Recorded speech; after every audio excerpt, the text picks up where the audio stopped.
Howdy, everybody. Cliffy here from Cliff Dive into Movies, or in this case, television. And in this video is 10 things that I noticed in Female of the Species, Manimal, Season 1, Episode 4. Number 1, the title sequence. I've always thought that Manimal had a weird title sequence because it first has a regular title sequence where it has the stars and their name and kind of goes through what the show's about, where the guy can change into animals. I mean, this is the 80s, and this is the only decade that would ever have a program about a guy who can change into animals. And then after that regular sequence, it cuts into another one that tells you the whole premise of the show. And it's kind of like, how come they didn't combine those together? It seems like it's two opening sequences put together. Number 2, nudity. This episode introduces Laura Cushing as the Wolf Girl, and I did a little research online and I could find nothing about her. It's possible, according to the Internet Movie Database, she may have been the producer on a Red Bull documentary, but I'm not sure if that's actually her or just somebody who happens to have the same name. But this is the only thing that she did. And boy, does she make an entrance. The beginning of the episode is that the main characters are watching a film that a professor has made about a woman who has lived with wolves and has grown up with wolves in India.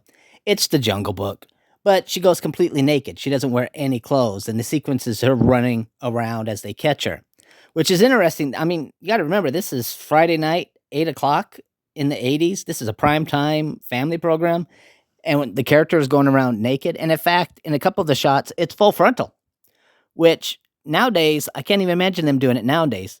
One thing got to remember is that the picture quality in the 80s wasn't as good as they do now. And in a couple shots, you can see that she's wearing a bikini, flesh colored bikini.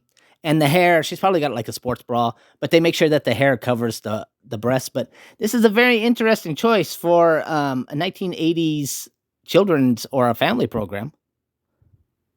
Number 3, location change. When the wolf girl is running along from the hunters, she ends up getting headed off, and there's 2 hunters in front of her, and there's 2 hunters above her that throw a net on her. The scenery where she gets stopped is clearly different from the scenery that she's standing in when she's fighting them inside the net. Number 4, bare feet. Laura Cushing, as the wolf girl, is barefoot through the entire episode. She never does have any shoes on. And she does this when she runs through the Indian forest. She even does this as she's running through the school campus. And they didn't film on a back lot. They filmed on an actual street. So she runs barefoot across the street and down the sidewalk. And then she goes into a very dirty back alley. And then she's even barefoot in the zoo. But what's interesting, they did give her something to protect her feet. There is one shot where you can see that there's some, I think it's probably moleskin that's been applied to the bottom of her feet to protect them. Number 5, clothing. The professor points out, and we see it for ourselves, that the wolf girl did not wear clothes and went around naked. And he says that he had a hard time putting any clothes on her, so they had to make an outfit that was made out of her prey. And she wears the standard, very nice, sexy-looking cave girl outfit, more of a cave girl than a jungle girl outfit. But what I can't figure out is, why is it so ragged if a person who had access to scissors made it? It looks like it's very raggedy, and it would be easier to make a straight line and then wrap it around her. Instead, it's a very raggedy cut outfit, which I would think would take longer to make than just making one straight cut. So I don't know who it was that made that outfit, but I don't think they had any access to like scissors, maybe. Number 6, the cave environment. So the professor who brought the wolf girl over from India says that he's made a little environment for her that looks like a cave to calm her down a little bit. They took the glass out of the window and replaced it with bars, so at least she gets fresh air.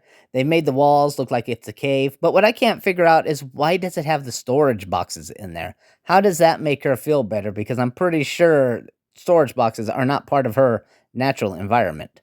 What did they do? Keep her in the storage container while they brought her over? Also, what's interesting, when the henchman goes to try to kill the wolf girl, it looks like the cave is pretty bright. And in fact, it's almost as bright as the outside world. But then when we see inside, it's clearly a dark cave. Number 7, the zoo. So when the wolf girl is running around the city, she stumbles across the zoo. And there's a lot of interesting things about that zoo. The first exhibit that she comes across has concrete in front of it, but then when she gets to the wolf enclosure, it's just dirt in front of it. And also, that wolf enclosure isn't designed very well because you can easily climb up the side and then climb into the enclosure, which seems like a pretty poor design. Also, I haven't been to that many zoos, but I don't know of any zoos that have elk as an exhibit and a condor. It seems like their selection of animals is very interesting. Another thing that I'm curious about is how is it that apparently there are parking spaces right in front of the wolf enclosure? You can just drive up and park right in front of their enclosure. Number 8, the plan. So Langley, who wants the wolf girl dead, is talking to Connors, the guy who he's hired to kill her, and they mention We this. have a contract, Mr. Connors. Look, Mr. Langley, I warned you. If you wanted it to look accidental, you would increase the risk of failure. Well, I don't care how you do it now. You find that girl and you make sure she dies. Of course, so far what we've seen in this plan to make it look like an accident is Connors goes to the cave enclosure that was made for the wolf girl, throws a device that would cause a fire, which blows up, causes a fire, but she escapes. But the authorities knew right away that it was some sort of a device and not a natural fire, so much for it being an accident. But then their plan B was to put her into a crate and then dump the crate into the ocean, but they threw her into the crate while she was still alive. I think the best idea, and they had guns, I think the best idea would have been to shoot her and then dump her in the ocean without a crate. But this is a 1980s, 8 o'clock Friday night family program, so what do you expect? Number 9, Skeletor. So, of course, being an 80s action program, there's going to be a car chase, and the good guys are chasing after the bad guys.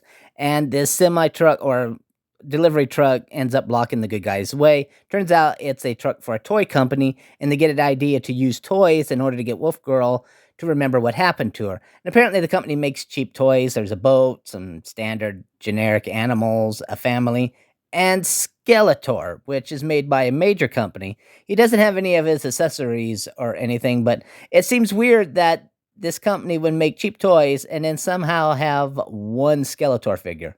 Oh, of course, it's always neat when you see Skeletor, though. Number 10, the crate. So the bad guys finally decide that the best way to get rid of the wolf girl is to put her into a crate and dump her into the ocean. She's still alive. What's interesting about this crate is you can clearly tell that it's not airtight. So water's going to go in there pretty fast, which that's good for them. However, it's interesting that the water in the crate goes from the bottom up as opposed to all over because there's a couple shots you can see light clearly through the boards. And if you can see light, then water should be coming in. But water only comes in from the bottom to the top. And also, for something that's completely enclosed and under the ocean, it's awfully bright in there. And that's 10 things I noticed in Female of the Species, Manimal Season 1, Episode 4. I know Manimal isn't a highly regarded TV show, but to be honest, I actually like it, which is why I don't give reviews on this channel.